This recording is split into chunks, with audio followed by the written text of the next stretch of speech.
Welcome to the Simmons Sporting Goods All Things Hunting Podcast, brought to you by Browning Firearms, the best there is, Realtree Outdoors, Swarovski Optic, Browning Ammo, and Banded Waders.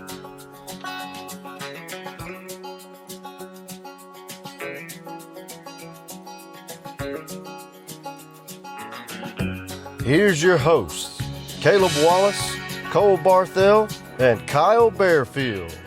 Guys, welcome back to the Simmons Sporting Goods All Things Hunting Podcast. We got a special guest today, our boss, Jeff Simmons. We've been trying to get him on for a while, and today he said, "Hey, y'all doing a podcast?" And we said, "Well, we can." He said, "Well, I'm in." So we took advantage of the opportunity, and we're going to talk a little bit about how this place started and being the monster it is today. And I think one of your friends told you when you were going to start, you needed to get a job, didn't he?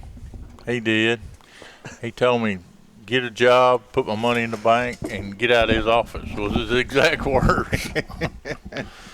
Well, there's a lot of people, including Kyle and I, that are thankful you did not listen to him. You dang right. I've never been good at listening to anybody. I can attest to that. That was 1983? That's right, 1983. That's before both me and Caleb were around. Yeah, that's 3 years before I was born. One before I was born. Dinosaurs had just gone away. Yeah, that's right. How many square feet was the original store?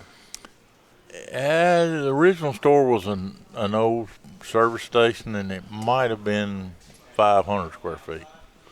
Yeah.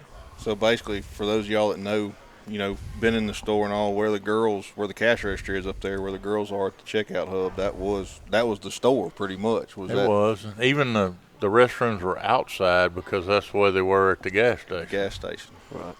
And we made it through the first year, and then we started adding on. And I think we're in about the 12th or 13th edition over the last 41 years. So, what's the size now?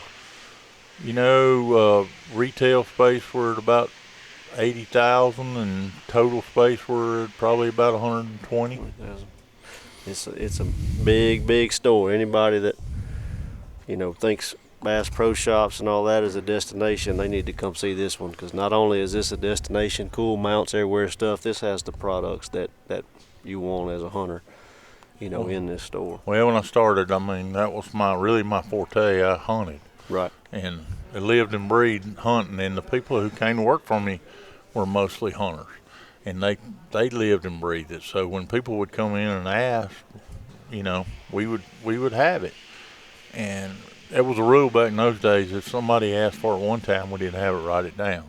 Right. If they asked for it twice, you get it. Get it. That's right. And that's the kind of the way our business model has been all these years: is have the things people want and the stuff that's junk that nobody needs and we don't carry. Right. So it's you can look.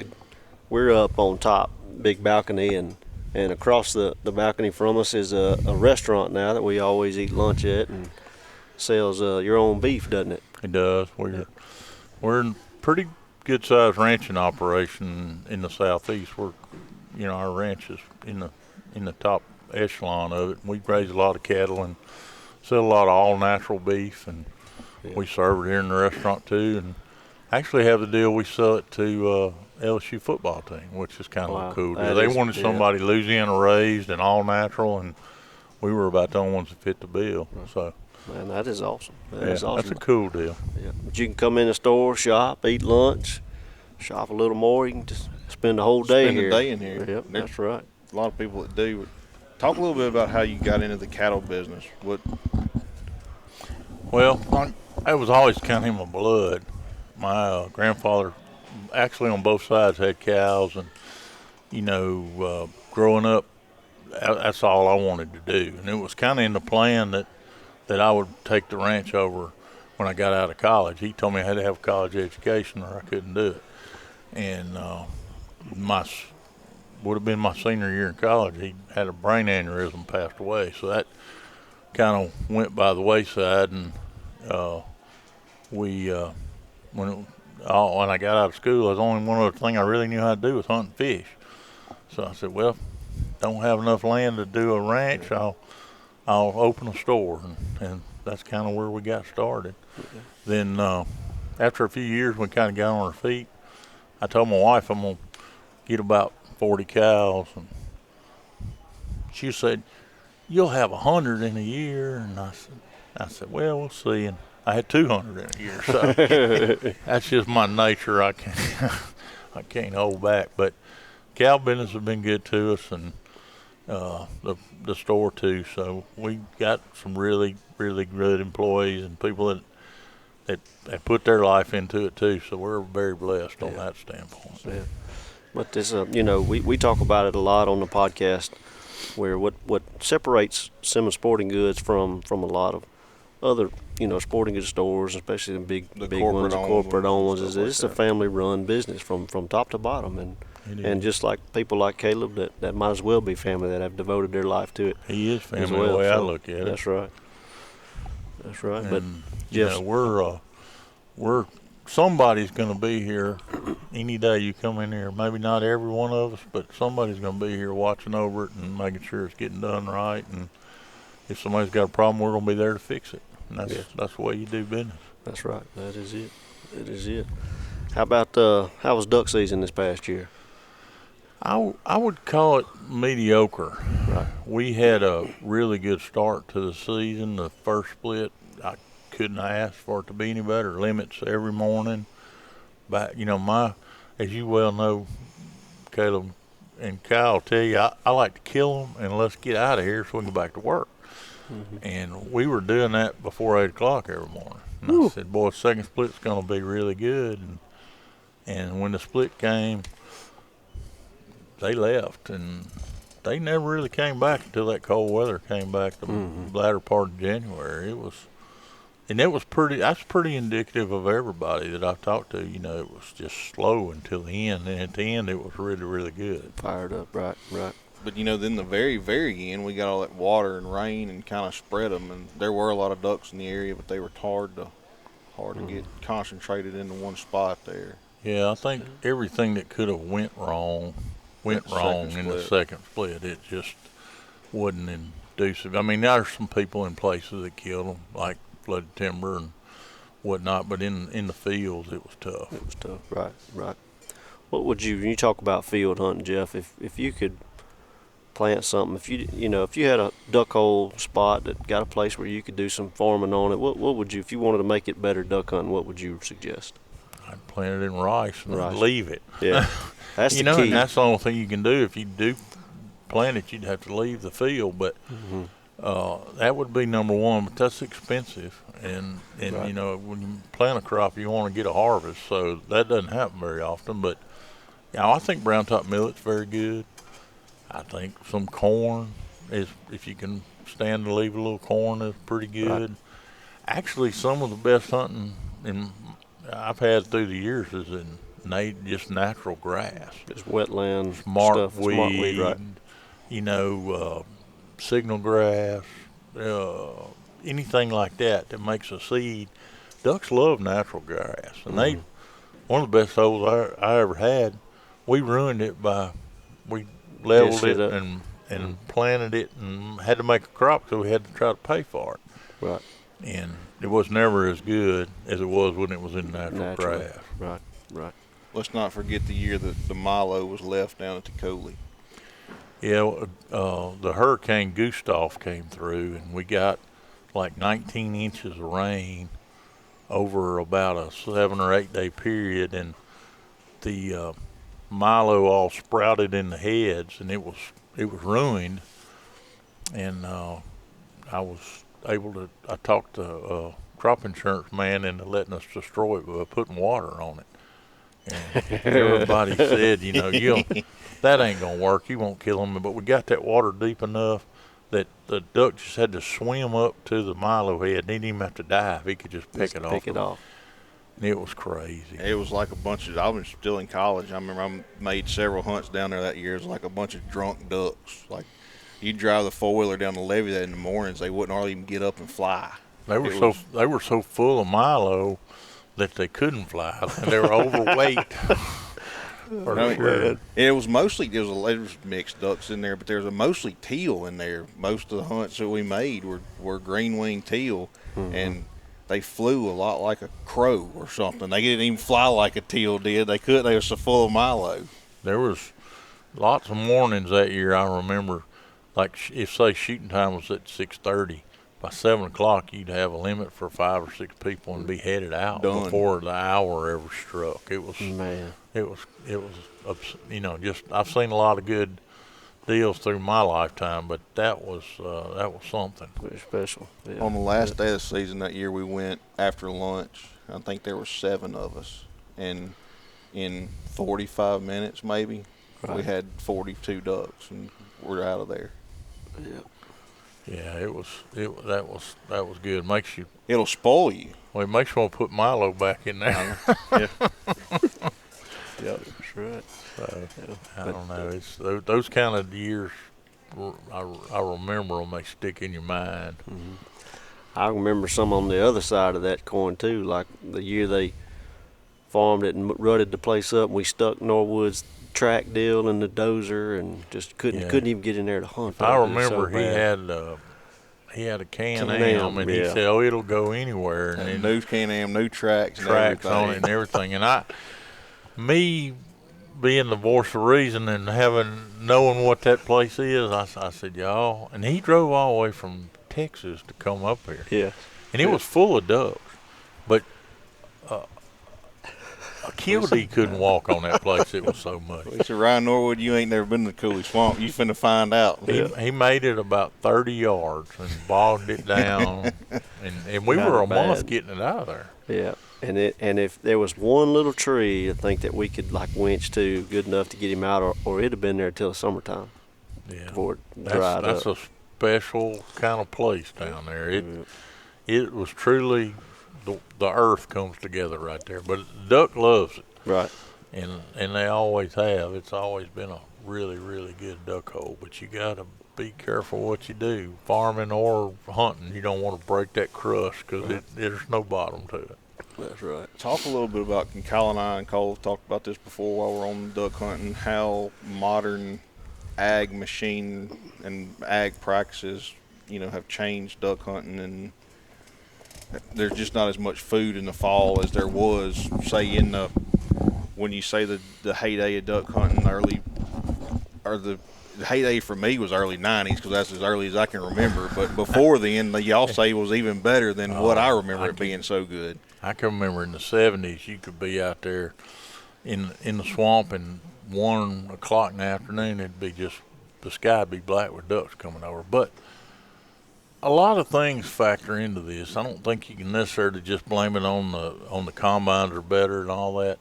Back in those days, there wasn't that many people hunting out there. Duck hunting wasn't the end thing. It wasn't cool. Right. Golf was what people were doing. Kids, high school kids and college kids, it was cool to play golf or do whatever. But to me, it was always duck hunting. But in those days, if somebody would shoot, I could have told you who it was and what field they were in and almost how many people were there. And nowadays, that Lots would of pressure. estimate there's 200,000 acres out there, and there's a blind in every field. Right. Yeah. Right. It's now the end thing to do. It's instead of the golf course, it's have a duck camp and have a Suburban or a pickup truck and a side by side and a dog and go to the duck camp with your kids, which is a great thing. And but those guys that are all doing that, they have a job. And not that I didn't have a job, but I could go hunt just about every day, 60 days, and be back at work. But they only come on Saturday and Sunday when they're off from work. So now, instead of 20 fields out there, there's 1,500 fields out there. And those people are not hunting Monday through Friday, and they've effectively created a big refuge. Sure. Right. And the right. ducks are sitting around. They're not bothered. They're dispersed. They're 100 here and 100 there and 200 over here and none over here and 50. And it just makes, they don't get up and move like they used to. Now, to your point, the combines are much better. The varieties of the rice are planted earlier now. They're harvested earlier. They don't leave a lot of feed in the field. Yeah. And they get it out early enough that they can disc the ground and get ready for next year's crop. And I don't begrudge them that because they got to make a living there. The farming's tough. And but there's not a lot of.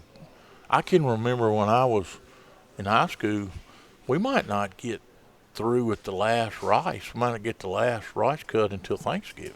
Yeah.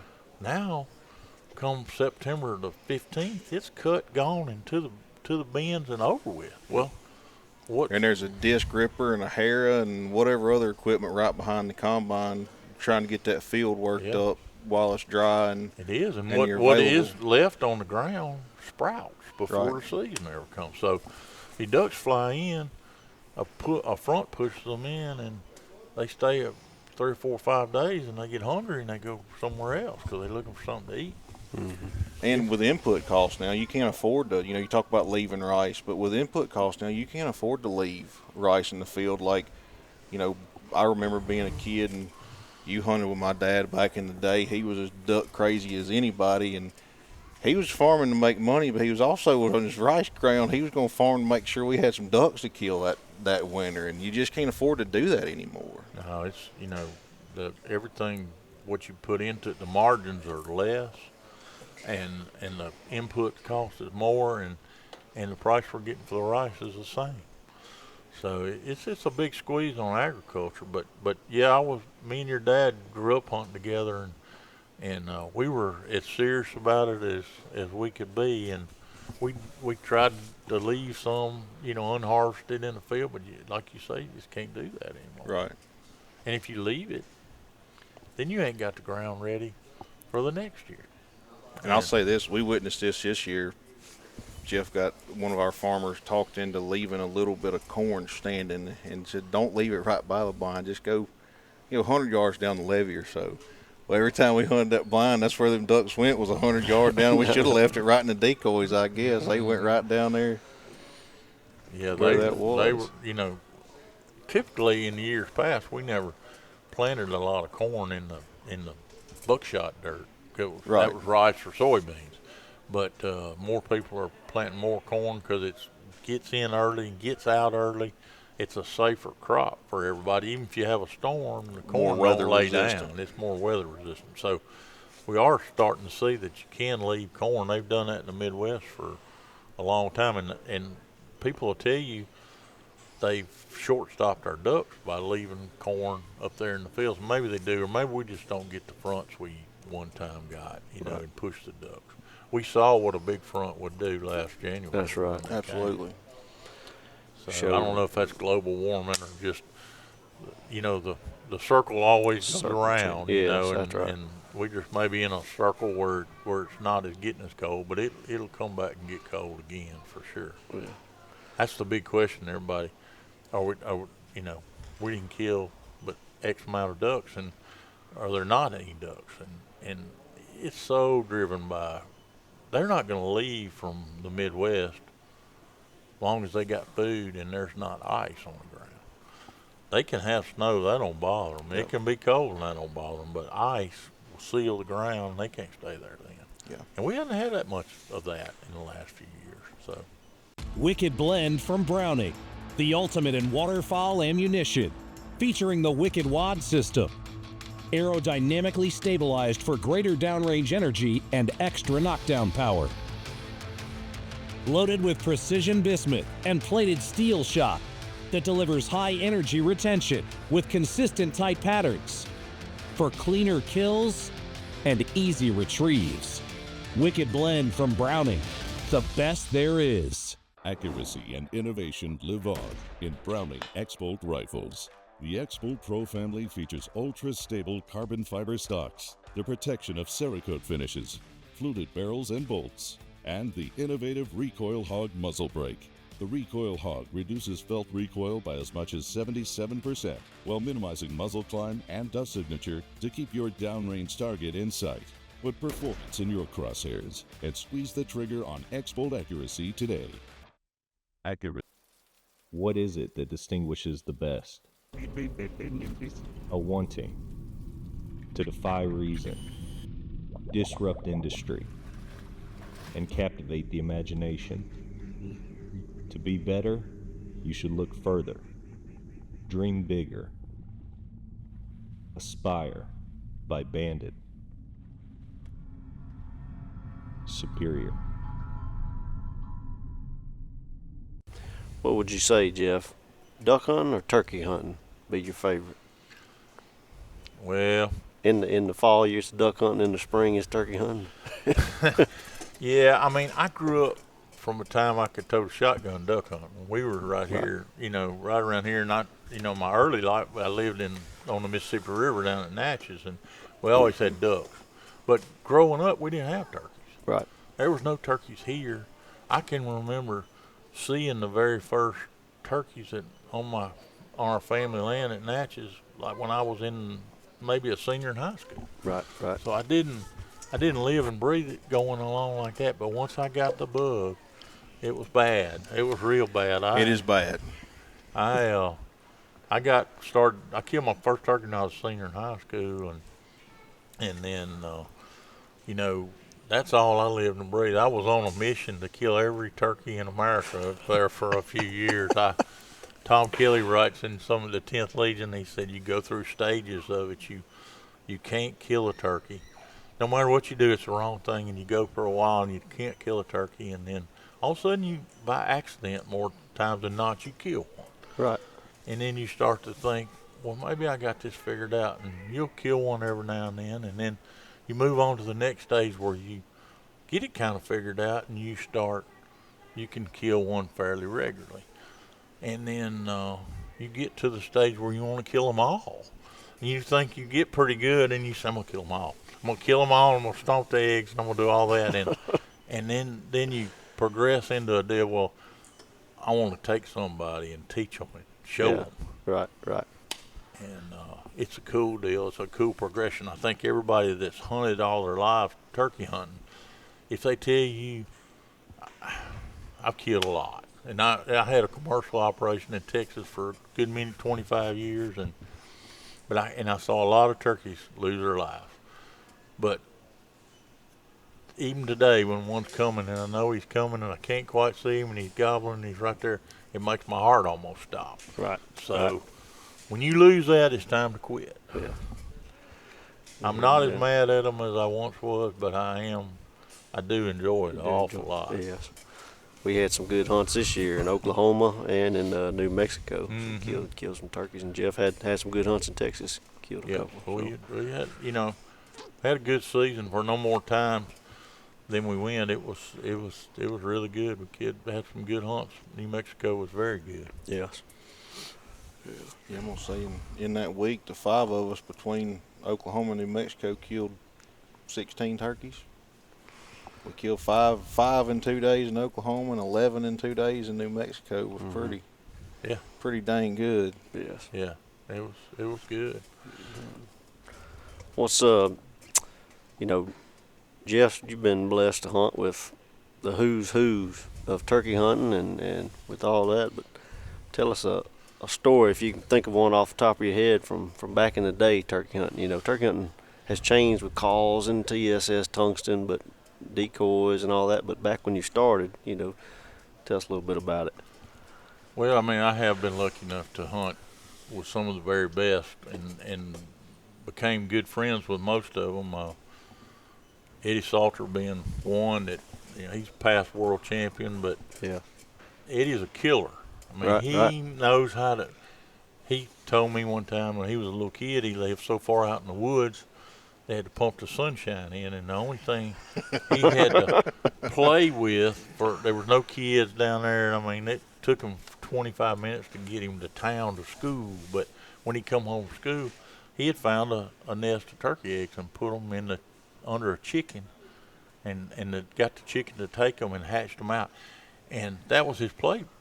Mates. When he come home from school, he said he would yelp, and the turkey would gobble, and he'd find them down in the woods. They'd just go down in the woods, and he said I'd follow them around through the woods, and when they'd stop and squat down and rest, he'd squat and hang out with them. He said they come up to me and rub on me and sleep by me. He said they're my friends.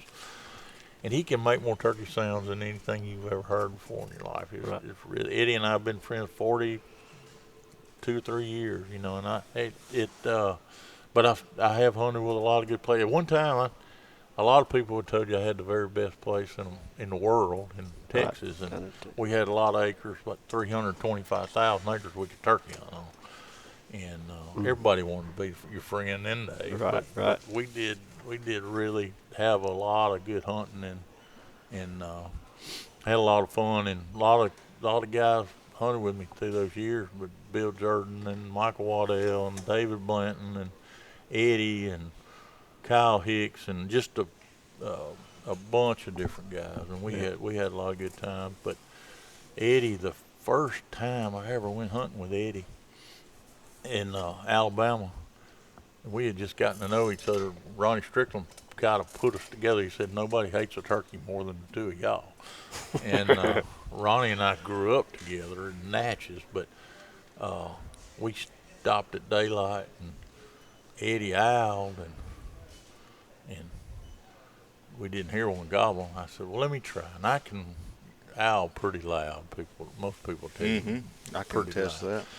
And I owled, and Eddie said, I heard a turkey gobble. You know, I thought I could hear one about as good as anybody, and I said, I didn't hear him. He said, let's get in the truck and drive closer. We drove about a mile down through the woods, and I got out, and he said, owl again. I owled, and then I heard the turkey gobble. I said, dang, you can hear better than me. That's all right. But me and him been in a lot of places and done a lot of things together. Hunted a lot of turkeys.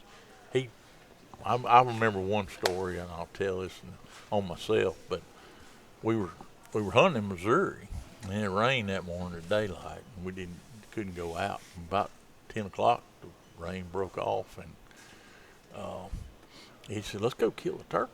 And this man's land he was letting us hunt on, the blacktop went through the middle of it, but he had like 3,000 acres on both sides of the road. And he said, let's just go down this road and make one gobble. It was 10 o'clock. I said, think you make one gobble this late in the day? He said, I know I can. So we stopped. Very first place we stopped, he yelped and the turkey gobbled. It was pretty close. He said, just get out, and I'll come. If you get ready for me to come get you, stick a stick out in the road, and I'll stop and get you. And I'll go try to make another one gobble. So he put me out. And I walked down there and got set up on the turkey. And I guess he saw me when I walked in there. I never could hear him, but there was a turkey off in the distance just choking himself. He was gobbling. I said, I ain't gonna stand for this. I took off after him. And I got up there, and it was one of them big old ravines you look down in and you can't see the bottom of it. And I said, and at that time he gobbled again. He was just on the other side of it. And I said, well, here I go. I just had to slide down in there. It was so steep. And I got to the bottom, and I started crawling my way back up. And I got to the top, and there was a brush pile right there where I climbed up on the edge, and the turkey gobbled, and he's just right there. And I crawled up to the brush pile, and I said, I'll peek up and look. When I started to peek up, I saw the steeple of a house right there. And I said, oh, down in. I mean, it was down in the middle of the woods. And I said, holy cow. And that turkey, he gobbles again. I mean, if I'd have come around the brush pile, I thought I could have hit him. You know? Right. And I said, that must be an abandoned house, there. And so I peeked up a little bit more. He gobbled again. And I seen a car sitting there. And I said, golly, somebody lives here. But it looked like an old abandoned car, So and the turkey, I yelped, and the turkey, he gobbled again. He like knocked my hat off. He was so close. So I called him around the brush pile, but he never would come. He was just right there. And I eased up a little bit more, and I seen him. He was standing on the front porch. And and there was a dog right there by him, like an old dog. And he'd stand up and he'd strut, and he'd gobble, and then he'd lay down and put his head on the dog. I just sat there and shook my head, and back down that ravine I went, back up the other side, and got out there to the road and laid my stick out, and Eddie slowed down and picked me up. And I got to telling him what had happened. He said, "Oh, you pulling my leg?" I said, "No, I'm not." So we found the dirt. I mean, it was just a track going up in there. Right. And we drove up in there, and there the turkey was, standing on the porch with the dog. We laughed about that for the last 40 years. That is good. I think we know a few people that may would have shot that turkey anyway. Yeah. Well, not with the car there. No, Yeah. maybe not. We talk about now. We talked about the other day that, you know, be cool to kill one in every state, but you've killed a good many turkeys in different states. You said about 30 or so. Yeah, I think probably 30-something states I've killed them in. We would back when I was in that stage of really, when my kids were little, I would leave, and I had it bad then. It was a slow time of year for the store, Right. and that was my time to get my brain back straight, because I was running like a maniac all the time. And I'd leave somewhere around the 1st of March, and we'd go to South Florida and back up through Georgia and hunt with Realtree, and I'd go to Eddie's, and we'd get back home, and we'd go straight to Texas, and I'd be in Texas for 45 days straight. I mean, in those days, we'd be up in the morning at 4:30, getting all the hunters together and getting the guides straight, and then we'd go hunt, get back at lunch.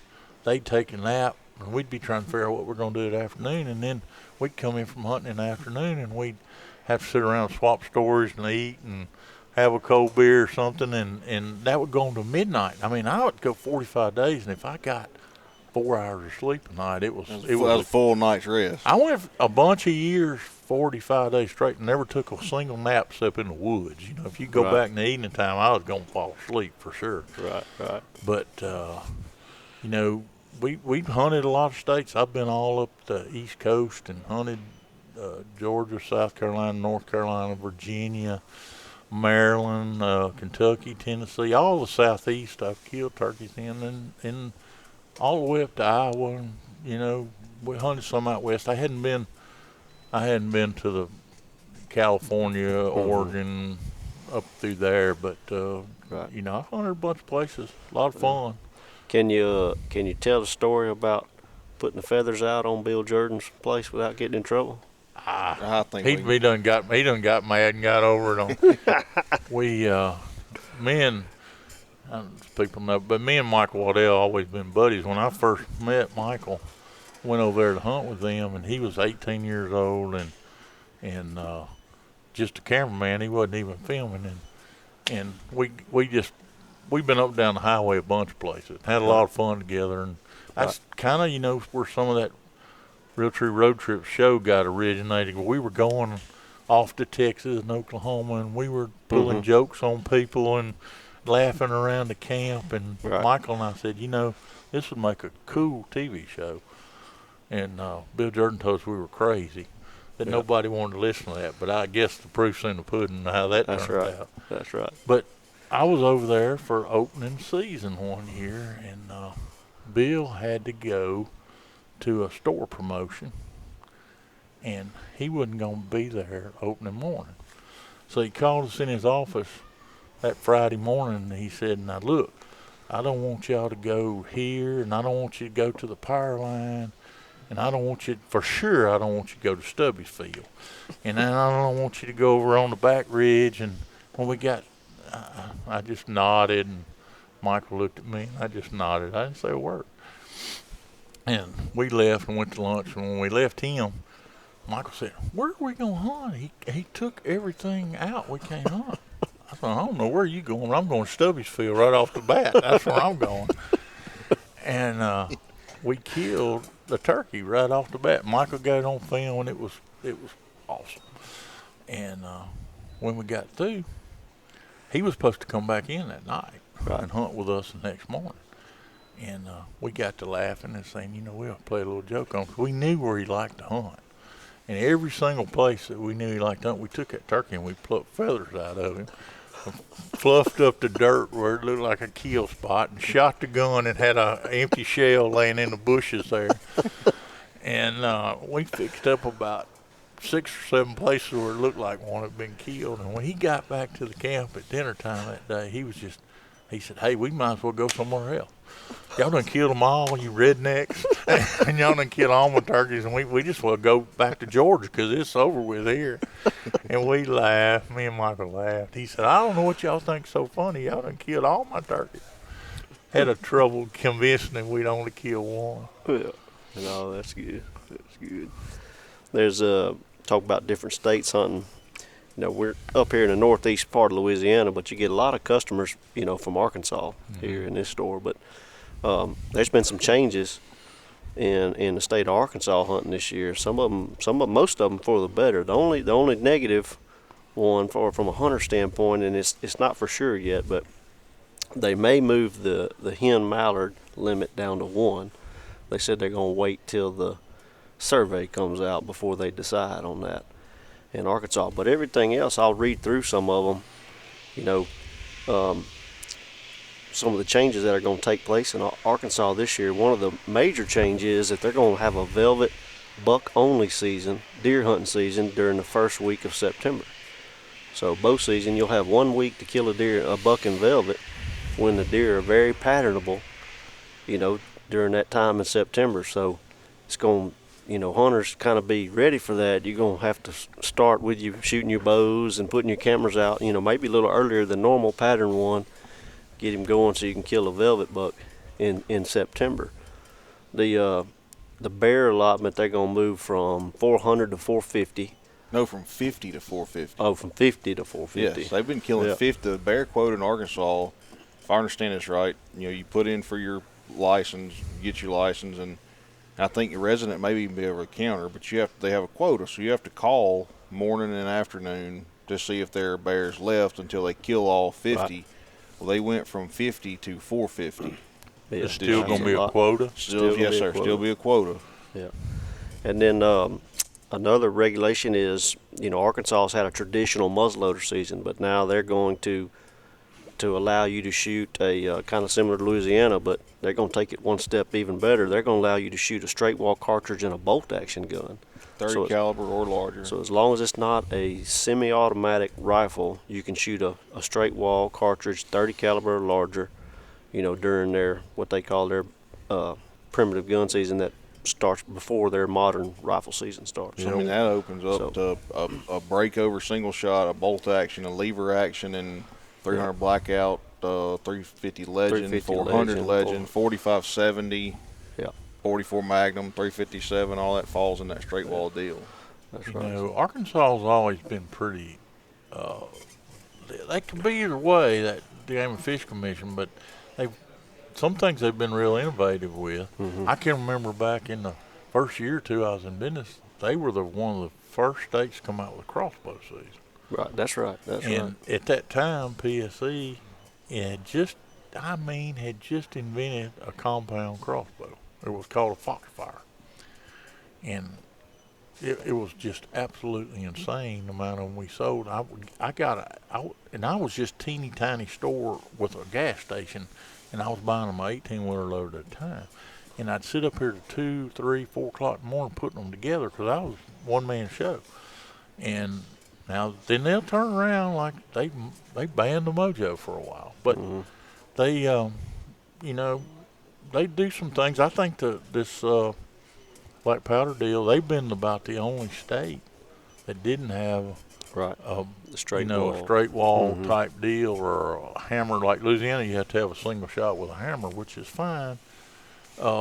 I think that'll be good. It'll get more people interested and get more people hunting. As you hunt with a gun a little bit earlier in the season. So some of these modern muzzleloaders, they shoot really, really well, but what we see every year muzzleloader season, you get somebody that comes in here that don't really know what they're doing with it, and they got an old muzzleloader that granddad gave them, and they want to clean it up and make it work, and it's just kind of unsafe. Yeah, and it's a lot. It's a lot of work to keep them clean, clean them 100%. after every shot. It takes a while to sight them in. So this I straight know wall deal is a lot problem better. they don't clean them, and then you got a big Yes. problem. Right. Cole Barthel brings me his every year. Still got powder in it, no breech plug grease or anything like that. Want me to fix it because he's leaving tomorrow. That's what he does with his shotguns too. Same Yes. thing. Same thing. He's got one right now that won't chamber that he turkey hunted with all season. It I have called heard it the about old single that, shot. and I've heard about that, and I've heard about that. It's my fault. It's all my fault No, because I worked on it, and then it won't work no more. that's right. But yeah, but Redneck is what I'd call it. we I'm use thinking and about abuse taking our the gas stuff. piston out of it and just not tell him when I give it back to him. Like, man, I fixed it. I know it's fixed now. We'll do it like the day before teal season or Yeah. something like that. Have him a one banger.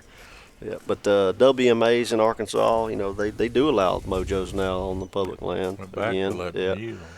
Yeah, but some of them had a 15 shell limit. Some of them had a 25 shell limit. Some of them had no limit. But this year it's all WMAs will be a 25 shell limit Yep. on duck hunting. And but I think that's most of the changes in Arkansas for the season coming up. But You know, if you can't kill 6 ducks with 25 shots, you don't need to be out there. yeah, anyway. that's right. Although I've burned up a box of shells and been reaching for more plenty of times. We've but, all yeah. had our bad days, Yeah. no doubt. No doubt. Well, we're going to land this and get back to business, I guess. And it's been fun. Yes, sir. Thank you, Jeff, for Well, the that's stories what and being I'm up on there. We're going to have to do it some more. Okay. So, We're going to have to get we'll have to get Bill and Eddie and some of them on here sometime. That way y'all can That way they go go back at and each forth other. with your stories. That'd be pretty good. I want to tell stories on them. I don't want to tell them on me. that's right. All right. Wicked Blend from Browning, the ultimate in waterfowl ammunition, featuring the Wicked Wad system.